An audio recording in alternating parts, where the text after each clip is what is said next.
Hello everyone, welcome to kids study. आज हम लोग पढ़ने वाले हैं चैप्टर नंबर 5 हिस्ट्री का, जिसका नाम है tribes, nomads and settle communities. अभी तक हमने क्या देखे थे कि कैसे कैसे मुग़ल लोग आए थे और उनके बीच में क्या क्या चीज़ें हो रही थी।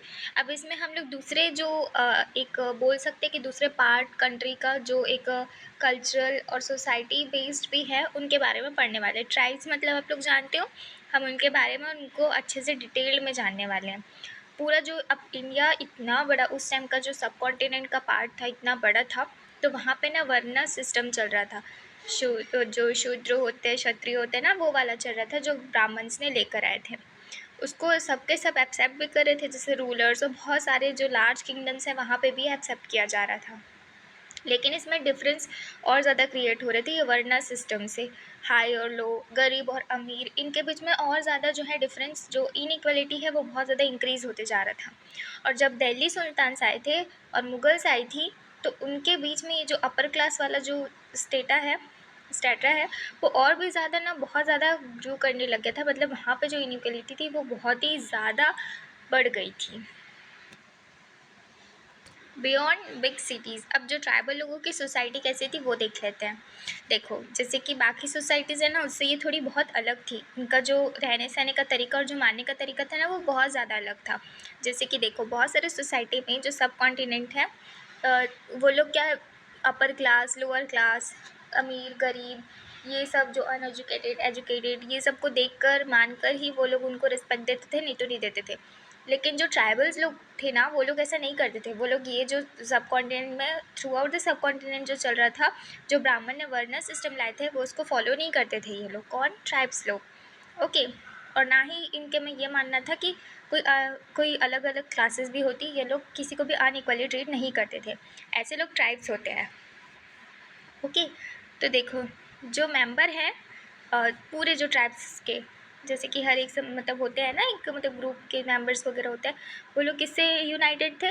वो लोग यूनाइटेड थे किनशिप बॉन्ड से। मतलब क्या होता है कि ये लोग सबको इक्वली ट्रीट करते थे, इक्वली देखते थे। इनमें वर्ना सिस्टम जैसा कोई ऊंच नीच नहीं था। ये लोग सबके साथ इक्वली, जैसे वो दूसरों के साथ रहते थे, अपर जैसे जैसे मान लो कोई उनका सरदार है, वो उनके साथ रहते थे, तो वैसे ही वो बाकी लोगों के साथ भी रहते थे। उन लोग का जो मेन लाइवलीहुड है वो एग्रीकल्चर से आता था। कोई कोई लोग जो है हंटर कैटरर्स भी थे और हर्डर्स भी थे। ओके। और ये जो है ना, अपना नेचुरल रिसोर्स को ज़्यादा यूज़ करते थे। ये लोग नेचुरल रिसोर्स पर ही पूरे मतलब डिपेंड रहते हैं। ये लोग उन्हीं की वर्शिप करते हैं, उन्हीं को ही पूरा यूज़ करते हैं। मतलब नेचुरल रिसोर्स से ये पूरी तरीके से जुड़े हुए हैं। कुछ तो नोमैडिक थे।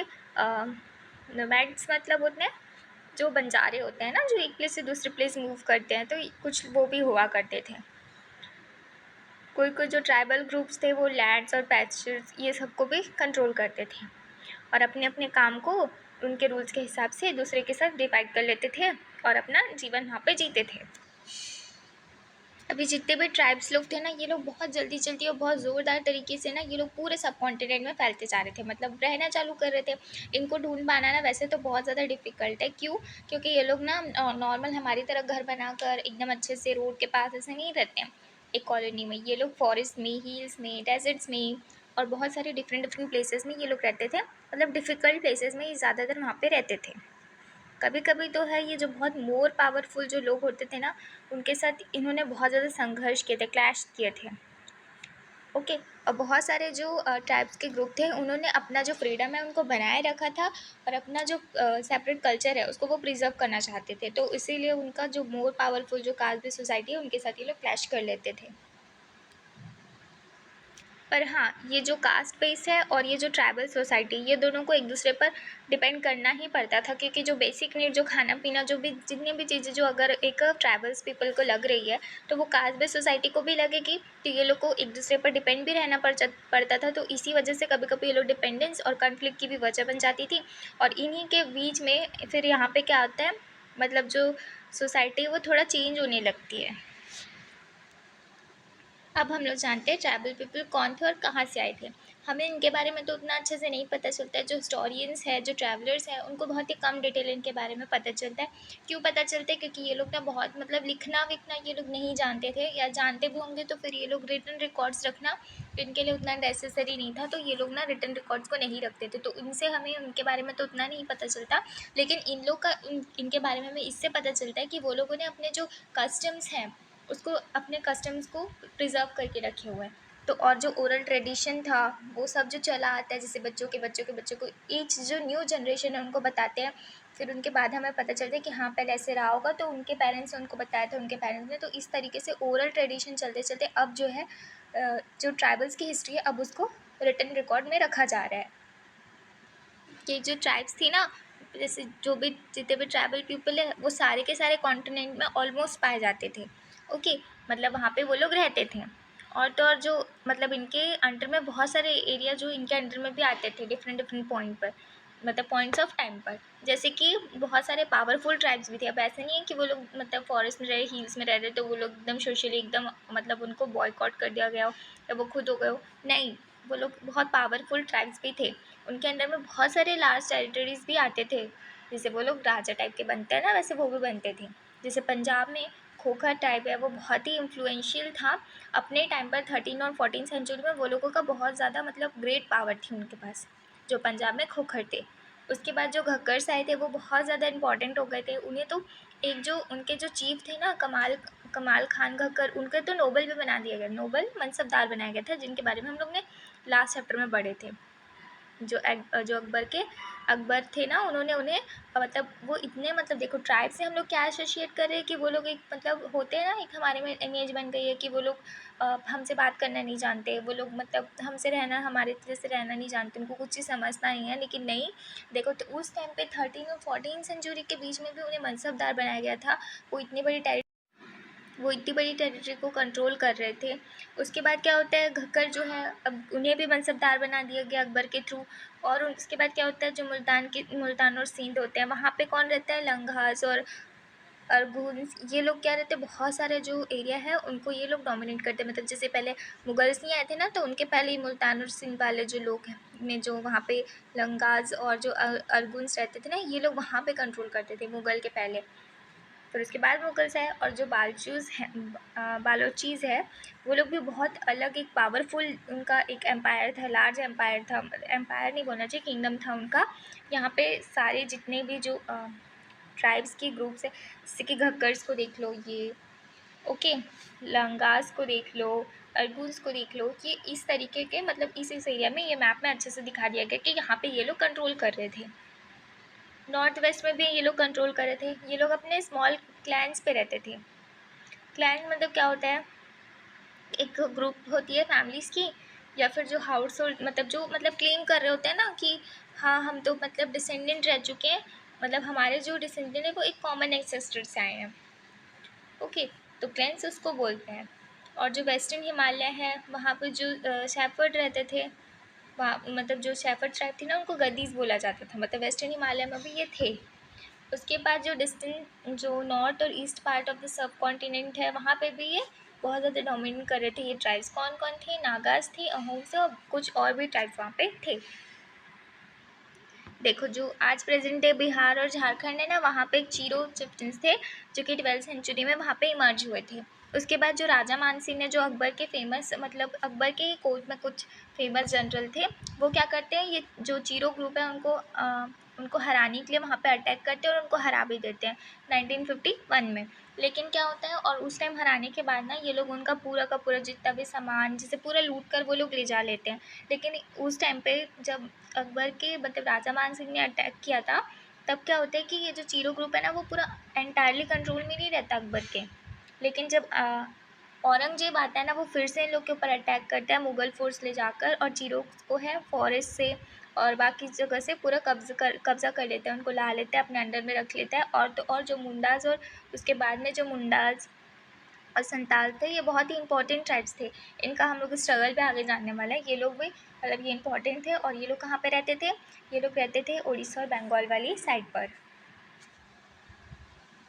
अब जो महाराष्ट्र वाला एरिया है, जो कर्नाटक वाला एरिया है, ये बहुत सारे जो कोलीज थे और जो बेराट्स थे और बहुत सारे जो अदर ट्राइब्स ग्रुप थे, उनका ये घर था वहाँ पे। ओके, जो कोलीज थे वो लोग कुछ पार्ट्स ऑफ गुजरात में भी रहते थे। और साउथ में कौन कौन फैला हुआ था? कोरागर्स, वेटर्स और मारावार्स और बहुत सारे ऐसे जो ट्राइब्स ग्रुप थे वो वहाँ पे फैले हुए थे। मतलब हम ये देख रहे हैं कि ऑलमोस्ट ये पूरे के पूरे सब कॉन्टिनेंट में फैले हुए थे। फैले इन द सेंस मतलब रहते थे वहाँ पे। ओके। और जो बहुत बड़ी ट्राइब थी भील्स की, वो तो वेस्टर्न और सेंट्रल इंडिया में पूरी की पूरी तरह में रहती थी। मतलब बहुत सारे एरिया में ये लोग रहते थे। और 16th सेंचुरी के आते आते तो बहुत सारे जो ट्राइब्स ग्रुप थे ना, वो लोग सेटल्ड एग्रीकल्चरिस्ट भी बन गए थे।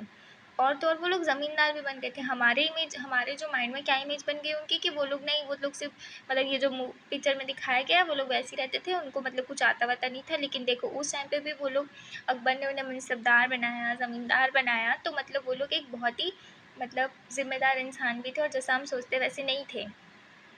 और जो भील्स क्लैन थे ना, लेकिन कुछ कुछ जो भील जो क्लैन थे वो लोग अभी भी जो है हंटर और गैदरर्स की तरह प्रैक्टिस कर रहे थे।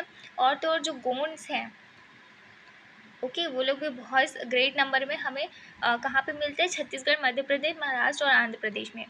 ओके, मतलब गोंड्स वाली जो ट्राइब्स है वो बहुत ही ज़्यादा है पॉपुलेशन में। अब देखो, जो नोमैडिक पैस्टोरलिस्ट्स है ना, वो लोग बहुत सारे अलग अलग जगह में मूव करते थे, वन प्लेस से दूसरे प्लेस में, अपने किसके साथ? एनिमल्स के साथ में। ओके। और वो उन्हें वहाँ से क्या मिलता था? वो लोग अपने मिल्क के बेस पे और जो पैस्ट्रोल प्रोडक्ट है उनके बेस पे वो लोग रहते थे। लेकिन अब हमेशा तो मिल्क वगैरह पी के ये लोग ज़िंदा नहीं रहेंगे, उन्हें और भी चीज़ें चाहिए होंगी, जैसे बर्तन, कपड़े, ये सब भी तो चाहिए होंगे ना। तो ये लोग क्या करते थे? जो सेटल्ड एग्रीकल्चरिस्ट हैं उनसे ये लोग एक्सचेंज करते थे। मतलब वो अपना मिल्क प्रोडक्ट दे रहे हैं या फिर जो भी घी वगैरह दे रहे हैं, उसके बदले में ये लोग ग्रेन्स, क्लोथ, यूटेंसिल्स, ये सब जो उनकी ज़रूरत के सामान है वो लोग वहाँ से ले लिया करते थे, एक्सचेंज करते थे। और वो लोग अपना जो ये सारे जो भी सामान है उसको लाते थे, बेचते थे और एक प्लेस से दूसरे प्लेस में जाते थे। और ये सब जो सामान है वो किस पे लेके जाते थे? अपने एनिमल के ऊपर रख कर वो लोग उसे ले जाया करते थे, जितना भी सामान उन्हें बेचना है या खरीदना है। ओके। उसके बाद जो बंजाराज़ है ना, ये बहुत ही ज़्यादा इंपॉर्टेंट नोमैड्स हैं, ट्रेडर नोमैड्स हैं। बंजाराज़ मतलब जिनके कारवां को क्या बोला जाता था? टंडा। जो उस टाइम पे जो अलाउद्दीन खिलजी थे ना, वो इन्हीं बंजारस, अब ये लोग इंपॉर्टेंट क्यों थे? क्योंकि उस टाइम पे अलाउद्दीन खिलजी इन बंजारस को यूज़ करके इनके ऊपर में ग्रेन्स वगैरह देकर उन्हें सिटी मार्केट में भेजाया करते थे और वहाँ पे जाके ये लोग बेचते थे। जो एम्परर जहांगीर है उन्होंने लिखवाया है कि ये बंजारा जो है ना, उस टाइम पे ग्रेन को अपने बुलॉक्स पर कैरी करवाते थे और तो डिफरेंट डिफरेंट एरिया में जाते थे, उसे बेचते थे, जैसे टाउन्स वगैरह में। और इन्हें मिलिट्री के लिए सपोर्ट भी मिला था, क्योंकि जो खाना उन्हें देना था अपनी मिलिट्री को, मतलब जो भी उनके आर्मी मैन है उनको खाना देना था, तो वो ये ट्रांसपोर्ट का काम कौन करते थे? बंजारास लोग। उस टाइम पे बताया जाता है कि एक लार्ज आर्मी के लिए उन्होंने मतलब कितने 1 लाख बुलडॉग्स को के ऊपर में ग्रेन को कैरी किया था। मतलब इतने इंपॉर्टेंट थे उस टाइम पे ये जो नोमैड्स थे। अभी भी कुछ कुछ जो पैस्ट्रोल्स थे ना, वो लोग क्या करते थे? एनिमल्स को पालते थे, उन्हें बेचते थे, जैसे कि कैटल और हॉर्सेस। किसको बेचते थे? जो बहुत ही अमीर टाइप के पीपल लेते थे उनको बेचते थे कि भाई खरीद पाएंगे। और तो और बहुत सारे कास्ट के जो उन्हीं ट्रैवल ग्रुप में बहुत सारे जो कास्ट डिफरेंट डिफरेंट कास्ट के थे, वो लोग पीटी पैलर्स थे, मतलब सामान बेचने वाले थे। ये लोग सामान बेचने के लिए विलेज टू विलेज ट्रैवल करते थे। और तो और जो ये लोग क्या करते थे? ये लोग बनाते और बेचते थे। जैसे अब ये लोग सिर्फ एनिमल्स को ही बेचने का काम नहीं कर रहे हैं, उनके प्रोडक्ट को ये लोग रोब्स भी बनाते थे, रीड्स भी बनाते थे, स्ट्रॉ मैटिंग भी बनाते थे, कोर सैक। और तो और जो है कभी कभी ये लोग ना मेडिकेंट्स की भी तरह भी वो लोग एक्ट करते थे, इधर से उधर घूमते थे, मर्चेंट्स भी बनते थे वो लोग, मर्चेंट्स की तरह प्ले करते थे, मतलब अपना लाइवलीहुड संभालते थे। और तो और बहुत सारे जो उनके कास्ट से डिफरेंट डिफरेंट वो लोग एंटरटेनमेंट भी करते थे लोगों का। तो ये लोग विलेज टू विलेज जाते थे, यहाँ पे कोई एक्ट हो गया या फिर डांस हो गया या फिर कोई सॉन्ग हो गया, ये लोग वहाँ पे जाते थे और अपना ये सब जो परफॉर्मेंस करके अपना लाइवलीहुड अर्न करते थे। अब जैसे जैसे इकोनॉमिक ग्रो करते जा रहा था, सोसाइटी आगे बढ़ते जा रही थी, तो अब ज़रूरत थी नए नए लोगों की, जिनके पास नए नए स्किल्स होंगे। ओके। तो इसमें से ना अब हम लोग इसमें कास्ट अलग होते जा रही थी, इसमें और ज़्यादा डिविजन्स बनते जा रहे थे कास्ट के बेसिस पे, जिसको हम स्मॉलर कास्ट और जातीज बोल सकते हैं। ये इमर्ज हो रहे थे वर्नास के साथ, वर्ण जो सिस्टम थी ना उसके साथ ये जातीज भी इमर्ज होते जा रहे थे। फॉर एग्ज़ाम्पल ये जो न्यू कास्ट हैं, जैसे कि आप मान लो कि कोई शू मेकर है या फिर कोई आर्टिशियन है तो उसको स्मिथ बोलेंगे, कारपेंटर्स है तो उनके लिए अलग एक ठो जाति होगी, ऐसा करके ना एक एक मान सकते हैं कि जो वो ऑक्यूपेशन में थे वो लोग, उन्हीं के बेसिस पे उनका एक नाम रख दिया गया, जातिज डिवाइड कर दी गई। तो ब्राह्मण्स के सामने ऐसी जाति सारी थी जो बेसिकली जो न्यू न्यू जो ऑक्यूपेशन जो वो लोग कर रहे थे उनके बेसिस पे उनका डिसाइड कर दिया गया कि अब ये लोग ये जाति के हो गए। अब क्षत्रियों के बीच में जो क्षत्रिय जो वर्ण सिस्टम में जो एक जो लेवल है क्षत्रिय का, तो वहाँ पे क्या होता है, एक न्यू न्यू जो रूलर है पावरफुल जो एक जो आने वाले होते हैं, जैसे राजपूत राजपूत क्लैंस जो है ना वो बहुत ही पावरफुल होते हैं। तो ये कब आते हैं क्षत्रियों के सामने, जैसे कि क्षत्रियों के बीच में 11th और 12th सेंचुरी में। ओके, ये डिफरेंट डिफरेंट इनके जो लीनिएजेस होते हैं, मतलब इनके जो पुरखे बोलते हैं ना वो लोग होते हैं ना, वो लोग अलग अलग होते हैं, जैसे कि हुनास, चंदेल, चालुक्यास, और कुछ कुछ तो ट्राइबल्स, जैसे कि अब जैसे उनकी जो डिसेंडेंट जो उनके एंसेस्टर्स रहे थे, कोई कोई वो लोग ट्राइब्स भी थे। ओके, बहुत सारे जो इन्हीं में से जो कुछ कुछ जो पावरफुल जो 11th और 12th सेंचुरीज़ में जो क्लैंस उभर के आए हैं उन्हें राजपूत भी कहा जाता है, ये मतलब राजपूत होते हैं। ओके, इनके एंसेस्टर कौन थे, डिफरेंट डिफरेंट लिंकेज के थे, जैसे हुनास, चंदेल, चालुक्यास, और तो और जो ट्राइब्स है उनके ये एंसेस्टर, उनसे ये लोग इनके एंसेस्टर थे। ओके, इन्होंने बहुत सारे जो रिप्लेस किए हैं ओल्ड रूल, अब वहाँ पे जो भी रूल कर रहे थे उनको इन्होंने रिप्लेस कर दिया, और स्पेशली कहाँ पे रिप्लेस किया इन्होंने, एग्रीकल्चर वाले एरिया में। यहाँ पे एक न्यू सोसाइटी डेवलप होके आ रही थी, और जो रूलर है वो और भी ज़्यादा जो वेल्थ है उसको क्रिएट कर रहे थे पावरफुल स्टेट्स पर, और खुद भी पावरफुल होते जा रहे थे। अब देखो, अब राजपूत क्लैंस का बहुत ज़्यादा राइज होते जा रहा था, तो ये जो राजपूत है, मैंने बताया कि कुछ कुछ जो है जो इनके जो एंसेस्टर थे वो ट्राइबल्स भी थे। ओके, तो बहुत सारे ट्राइबल पीपल के लिए ये लोग एक इंस्पिरेशन हो गए थे, तो ये लोग जो राजपूत का जो राइज हो रहा था तो उसमें इनकी जो पोजीशन है वो भी राइज करते जा रही थी। इसके बाद क्या होता है कि अब ये लोग राजपूत पावरफुल बन गए, तो बहुत सारे जो ब्राह्मण होते हैं ना वो इनको सपोर्ट करते हैं। इसी के चलते जो बहुत सारे ट्राइब्स होते हैं वो इस कास्ट सिस्टम में आ जाते हैं, लेकिन ये सबके लिए नहीं होता है। जो बहुत लीडिंग फैमिली होती है, जो रूल कर रही होती है, जो बहुत पावरफुल होती है, सिर्फ वही लोग कास्ट सिस्टम को ज्वाइन करते हैं। बाकी लोग स्मॉल कास्ट, लोअर कास्ट बोल सकते हैं या जाति बोल सकते हैं, उनको मतलब इनको मेजॉरिटी पीपल को वहाँ भेज दिया जाता है।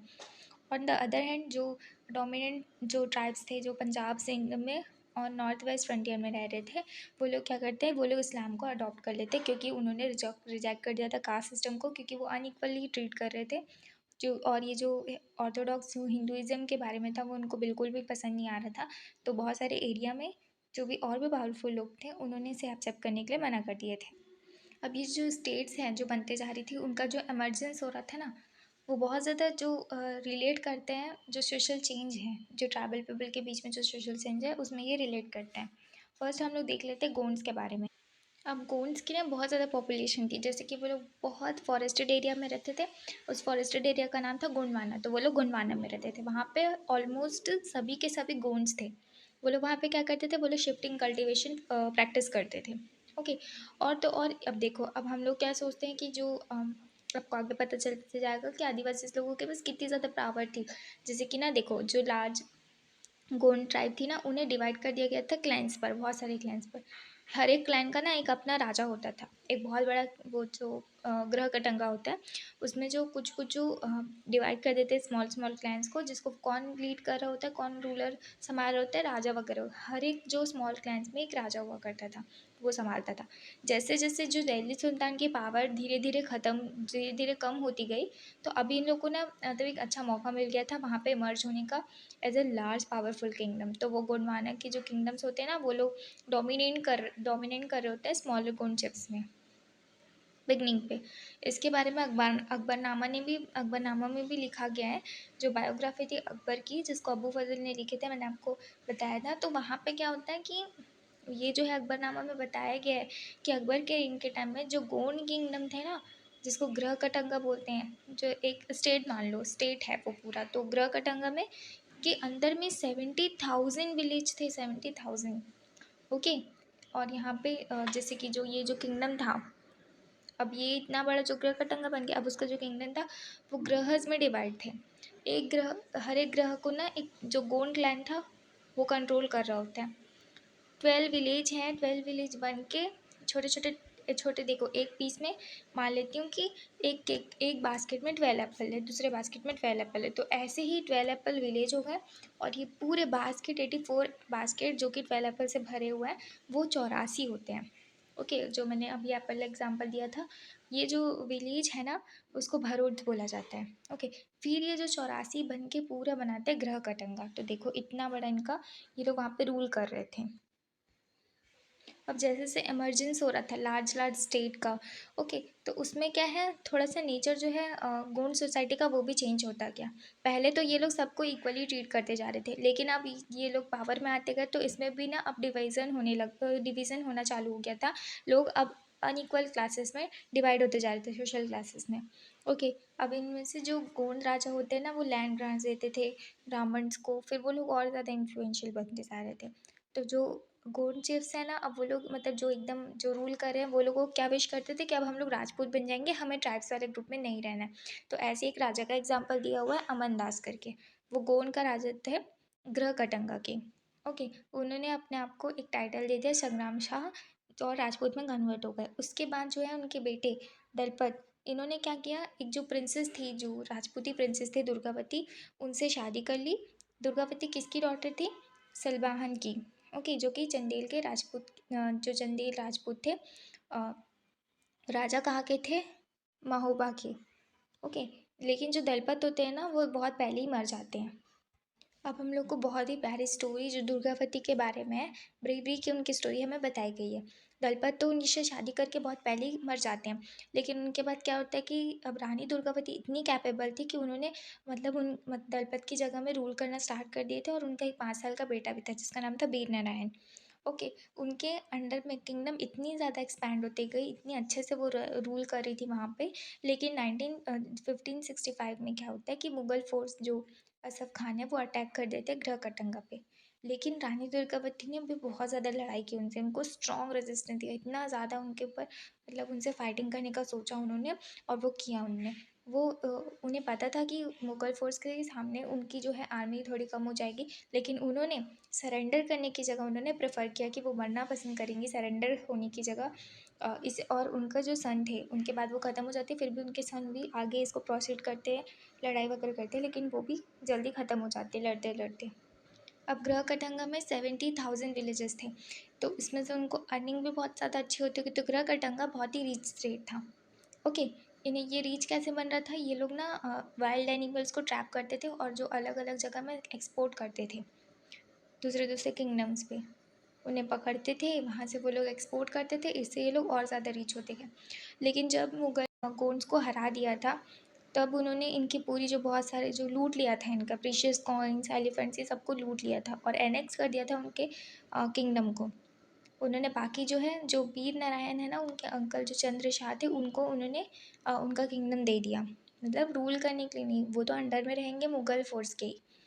ओके, फिर उसके बाद क्या होता है, लेकिन उसके बाद भी गोंड किंगडम जो है थोड़ा बहुत सर्वाइव करा था, लेकिन वो इतना वीक पड़ गया था कि बाद में वो स्ट्रगल करते करते हार गया था।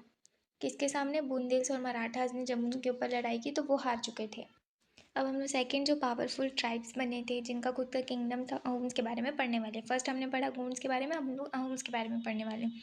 तो ये जो अहोम्स हैं वो लोग कहाँ से आए थे इंडिया, वो लोग ब्रह्मपुत्र वैली जो आज म्यांमार में है वहाँ से ये लोग 13th सेंचुरी में इंडिया आ गए थे। यहाँ पे इन्होंने बहुत सारे न्यूज़ मतलब पहले जो कौन रूल कर रहे थे यहाँ पे बुनियाज रूल कर रहे थे, जैसे लैंड लॉर्ड वगैरह हैं, तो उनको ये लोग सप्रेस करके अपना एक न्यू स्टेट बनाते हैं। ओके, और 16th सेंचुरी के आते तक ये बहुत सारे पार्ट ऑफ चटियास 1523 में पूरा कब्जा कर लेते हैं, एनेक्स कर लेते हैं। और तो और जो कोच जो है 1581 में भी वहाँ पे भी ये लोग एनेक्स कर लेते हैं। होम्स ने बहुत ही बड़े बड़े स्टेट को बिल्ड कर लिए थे। ये लोग क्या करते थे, ये लोग फायर आर्म्स को यूज़ करते थे 1530s तक, लेकिन 1660 तक ये लोग और भी ज़्यादा बहुत ही बोल सकते कि ये लोग बेस्ट क्वालिटी के गन पाउडर और कैनॉन्स को बनाने का काम करते थे। लेकिन ऐसा नहीं कि इनके साथ सब अच्छा ही चलते जा रहा था। अहोम को बहुत सारे इन्वेशन जो है जैसे कि साउथ वेस्ट से उनके ऊपर बहुत ज़्यादा हमला हो रहा था कब्जा करने के लिए उनके एरिया पर, तो उनको ये भी फेस करना पड़ता था। जैसे कि 1662 में मुग़ल के अंडर में जो मीर जुमला आते थे, उन्होंने अहोम किंगडम पर अटैक कर दिए थे। वो इतने ज़्यादा मतलब इतना ब्रेव उनका डिफेंस था, इतनी अच्छी आर्मी थी अहोम की, लेकिन फिर भी वो लोग हार जाते हैं। तो मुग़ल का कंट्रोल रहता है वहाँ पे, लेकिन इतना अच्छा नहीं रहता, और वो बहुत ज़्यादा दिन तक मुग़ल का कंट्रोल वहाँ पे नहीं चल पाता है। अब उस टाइम पे क्या होता था, ये जो अहोम है वो पूरे के पूरे डिपेंड होते थे फ़ोर्स लेबर पर। फ़ोर्स लेबर पर जैसे कि ज़बरदस्ती इन्हें अपना लेबरिंग कराना है, तो उसके लिए ये लोग ज़बरदस्ती लोगों को लाते थे, उनसे करवाते थे। इन्हीं लोगों को पैक्स बोला जाता था, पाइक्स बोला जाता था। और हर 10 साल में सेंसस को देखा जाता था पॉपुलेशन की। फिर इन लोग देख कर क्या करते थे, बहुत सारे जो विलेज के जो लोग थे उन नंबर ऑफ़ पैक्स में रिवॉल्व करते थे। उसके बाद देखते थे कि मतलब रोटेशन लेने के बाद वो लोग देखते थे कि कहाँ पे कितने लोग हैं। फिर वहाँ पे फोर्थ लेबर की तरह उन्हें लाया जाता था, और जो हेवीली पॉपुलेटेड एरिया है उसको शिफ्ट कर दिया जाता है लेस पॉपुलेटेड एरिया पर। ठीक है? इसी तरीके से अहम जो है ब्रेक होना चालू हो चुका था। और इसी के चलते 17वीं सेंचुरी के हाफ में आते-आते एडमिनिस्ट्रेशन जो था उनका, वो मतलब सेंट्रलाइज़ हो चुका था। अब ऑलमोस्ट जो आधे से ज़्यादा तो अडल्ट मेल्स हैं ना उनके अहोम्स के, जो वहाँ पे वो लोग रूल कर रहे थे उनके किंगडम पे, तो वहाँ पे बहुत सारे जो है ना आर्मी को ही सर्व कर रहे थे, आधे से ज़्यादा लोग वहीं थे। और जब वॉर वगैरह नहीं हो रहा होता था तो वो लोग क्या करते थे, इंगेज हो जाते थे बिल्डिंग्स बनाने में, डैम्स बनाने में, इरिगेशन सिस्टम में और अदर पब्लिक वर्क्स में। इसी में जो अहोम्स ने एक न्यू मेथड राइस कल्टीवेशन का इंट्रोड्यूस करवाया था। अब अहोम सोसाइटी है ना, वो बहुत सारे डिफरेंट डिफरेंट क्लैन्स में या फिर उसे खेल्स बोल सकते हैं, उसमें डिवाइडेड हो जाता था। उस टाइम पे जो बहुत सारे जो बहुत ही कम कास्ट के आर्टिशंस बचे हुए थे, मतलब जो आर्टिशन थे उनकी कास्ट बहुत ही ज़्यादा कम थी क्योंकि वो लोग कम थे। तो जो आर्टिशंस हैं जो एरिया के अंदर में आ रहे थे, तो वो लोग भी उनको एड जॉइन कर रहे थे। ओके। और जो खेल है वो कंट्रोल किया जा रहा था, जो क्लैंस है वो कंट्रोल किया जा रहा था बहुत सारे विलेजेस पर। जैसे कि जो पेजेंट्स है उन्हें दे दिया जाता था लैंड विलेज कम्युनिटी के थ्रू। ओके। और ये जो लैंड है वो खुद एक किंग भी नहीं ले सकता जब तक वो कम्युनिटी का परमिशन नहीं मांग लेता। जो ओरिजिनल अहोम्स है ना, वो लोग अपने ही ट्राइबल गॉड को वर्शिप करते थे। लेकिन 17वीं सेंचुरी के हाफ में आते आते जो इन्फ्लुएंस हो जा रहा था ब्राह्मण का, क्योंकि वो लोग जो है जो किंग्स है वो ग्रांट कर रहे थे, लैंड ग्रांट कर रहे थे किसको, ब्राह्मण्स को। तो वहाँ पे टेम्पल्स भी बनते जा रहे थे, तो ब्राह्मण का जो इन्फ्लुएंशियल है वो और ज़्यादा इंक्रीज़ होते जा रहा था। उसी के टाइम पे शिव सिंह के रेन पर क्या होता है, जो हिंदुइज़्म है वो प्रीडोमिनेंट, वो और ज़्यादा डोमिनेट करने लग जाता है रिलीजन जो है। लेकिन अहोम्स किंग ने अपने रिलीजन को कम्प्लीटली गिव अप नहीं किया था, उन्होंने अभी भी जो अपने ट्रेडिशनल बिलीव्स को चालू रखा था और हिंदुइज़्म को भी अडॉप्ट कर लिया था। जो अहोम सोसाइटी थी ना वो बहुत ज़्यादा सोफिस्टिकेटेड थी। वहाँ के जो पोइट्स थे, स्कॉलर्स थे, उन्हें ना लैंड ग्रांट्स कर दिया जाता था। थिएटर भी वहाँ पे इंक्रीज हो गया था। बहुत सारे जो इंपॉर्टेंट वर्क है जो संस्कृत में थे उसे अब उनके लैंग्वेज में ट्रांसलेट किया जा रहा था, लोकल लैंग्वेज में ट्रांसलेट किया जा रहा था। और जो हिस्टोरिकल जो वर्कर्स हैं जिन्हें बुर्जीन्स कहा जाता बुरंजीज़ बोला जाता था, वो जो है वो अब लिखने लग गए थे, वो भी लिखना चालू हो गया था। और जो अहोम है पहले उनकी लैंग्वेज में लिखा जाता था, फिर उसके बाद असमीज़ में लिखना चालू हो चुका था। अब पूरे चैप्टर का एक कंक्लूज़न देख लेते हैं। ओके। जो सोसाइटी थी, जो उनकी खुद की सोसाइटी थी, वो धीरे-धीरे इस मतलब जब वो लोग इस सारी चीज़ों में मर्ज होने लगे, तो उनमें जो है सबकॉन्टिनेंट में थोड़ा-थोड़ा चेंज आने लगा था। जैसे कि वर्ना बेस सिस्टम वाली जो सोसाइटी थी और जो ट्राइबल थे, वो लोग एक-दूसरे से अब कॉन्टैक्ट करने मतलब वो लोग इंटरैक्ट करने चालू कर दिए थे। क्योंकि अब वो लोग भी पावर में आ रहे थे, वो लोग भी एक-दूसरे के साथ इंटरैक्ट कर रहे थे अपने बेसिक्स नीड के लिए, तो ये सब चालू हो गया था। इसी इंटरैक्शन से बहुत सारी जो सोसाइटी मर्ज हुई थी, चेंजेस को इन्होंने अडॉप्ट किया था। और बहुत सारी चीज़ें मतलब इंटरैक्शन के थ्रू यहाँ पे बहुत सारी चीज़ें हुई थी। और बहुत डिफरेंट डिफरेंट ट्राइब्स जो है वो अपना अलग-अलग मतलब पहले क्या होता था कि वो लोग हंटर गैदरर्स ये होते थे। लेकिन अब उन्होंने आर्टिशियन बनना भी चालू कर दिए थे, पावर में आना चालू कर दिए थे। मतलब अलग-अलग लाइवलीहुड अब लोग ये लोग डाइवर्स लाइवलीहुड को एक्सप्लोर कर रहे थे। धीरे-धीरे टाइम के साथ-साथ जो कास्ट बेस्ड सोसाइटी है वो और ज़्यादा इमर्ज होने लगती है। बहुत सारे जो लोग ने जो हिंदुइज़्म वाला जो कास्ट है वरना सिस्टम उसको एक्सेप्ट कर लिए थे, खुद को राजपूत वगैरह में कन्वर्ट कर लिए थे। लेकिन बहुत सारे लोगों ने इसे रिजेक्ट कर दिया था, इस कास्ट बेस्ड सोसाइटी को रिजेक्ट कर दिया था, नहीं अपनाया था और ऑर्थोडॉक्स हिंदुइज़्म को भी नेगलेक्ट कर दिया था। और कुछ टाइप्स जो थे वो लोग जो है एडमिनिस्ट्रेशन में इन्वॉल्व हो गए थे पूरी तरीके से। और इसी इसी के चलते वो लोग बहुत ज़्यादा पॉलिटिकली पावरफुल भी बन जाते हैं। जब वो लोग और पहले से ही यहाँ पे जो सब कॉन्टिनेंट में ऑलरेडी बहुत सारे वॉर हो रहे थे एक दूसरे की ज़मीन को एनेक्स करने के लिए, लेकिन फिर वो लोग क्या होता है कि ये लोग भी मर्ज हो गए, तो इन ये दूसरे एक दूसरे के साथ इंटरेक्ट करते करते बहुत सारे जो लार्ज किंगडम थे, कॉम्प्लेक्स किंगडम्स और एम्पायर थे, उनका कॉन्फ्लिक्ट में भी ये आ जाते हैं। यहाँ पे हमारा चैप्टर एंड होता है। आई होप आपको ये वाला चैप्टर समझ में आया होगा। Thank you.